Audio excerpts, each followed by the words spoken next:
Bleeding అవటం లేదు, 2 నెలలకు 3 నెలలకి డేట్ వస్తుంది, ఎన్ని సమస్యలు చెప్తున్నారో.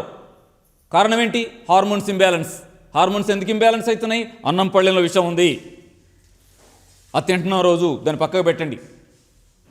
మరొకటి పెద్దాళ్ళు 35 నుంచే వచ్చేస్తున్నారు పెద్దాళ్ళ దాకా. ఏమని?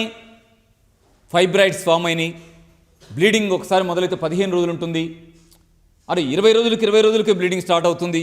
ఎంత నరకం అనిపిస్తున్నారండి మనాళ్ళు. ఏంటిదంతా? అమ్మకి ఇంత పెద్ద కష్టాలు ఎందుకు వస్తున్నాయి? వాళ్ళేమో రెడీగా ఉన్నారు, గర్భసంచి కోసేసి కుక్కకేద్దామా పిల్లికేద్దామా అని. ఏంటి ఇబ్బందులన్నీ? ఖచ్చితంగా మన ఫుడ్లో ఉన్న లోపం వల్ల వస్తున్నాయి ఇవన్నీ. ఆ జీన్ మాడిఫైడ్ ఫుడ్ మట్టుకోకండి. హార్మోన్స్ ఇంబ్యాలెన్స్ చేసిన కోడిగుడ్లు, చేపలు, ఆ ఫారం కోళ్ళు తినకండి ప్లీజ్. అలాగే మరొకటి, ముట్టకూడని ఆహారాలు, ఇంట్లోకి కూడా రాకూడని ఆహారాలు ఒకటి పాకెట్ పాలండి. పాకెట్ పాలు కూడా చాలా ప్రమాదకరమైంది. ఈ మధ్య కేరళ గవర్నమెంట్ మంత్రివర్గం తీర్మానం చేసింది, 13-14 నెలలు అయినట్టే ఉంది. ఏమని?